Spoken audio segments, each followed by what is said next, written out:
Some parents at Earl Haig Secondary School are concerned specialized programs like the Claude Watson art program at their school may be watered down or even disappear as the Toronto District School Board looks at improving access to such programs across the city. The draft recommendations are pretty sweeping with the changes that they're recommending. So we are trying to get the word out there to parents so that they're aware and they could provide the feedback.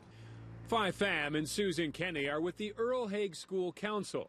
They're concerned about one specific section from the TDSB's Enhancing Equity Task Force that reads, quote, "The task force recognizes that specialized schools and programs, while benefiting certain populations, have inadvertently resulted in greater competition and disparities between schools.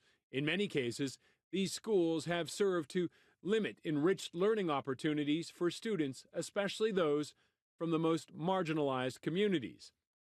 The task force then goes on to list these recommendations, quote, "Resources and supports be realigned so that all schools, or at least every cluster of local schools, can offer a variety of specialty programs, and once this is in place and all students have equitable access to enriched programming, optional attendance and specialized schools should be phased out."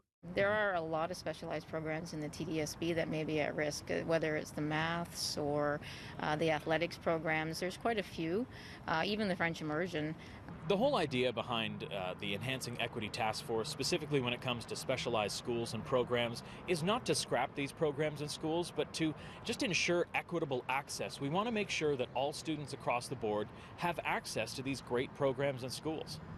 TDSB spokesperson Ryan Bird says this is all still early in the process, and it is by no means a done deal. They've put out these draft recommendations, not final recommendations by any means, to really prompt the discussions that we're having right now. To Pham and Kenny, that's not enough, and what also concerns them is the speed at which this has transpired. They say they only received the proposals at Thanksgiving, and responses are needed by the end of the month. Pham says, considering how successful the Claude Watson program is, this is not something that should be rushed. We have visitors from China, Russia, Australia. They come here to see what we're doing right, that we're producing these wonderful artists.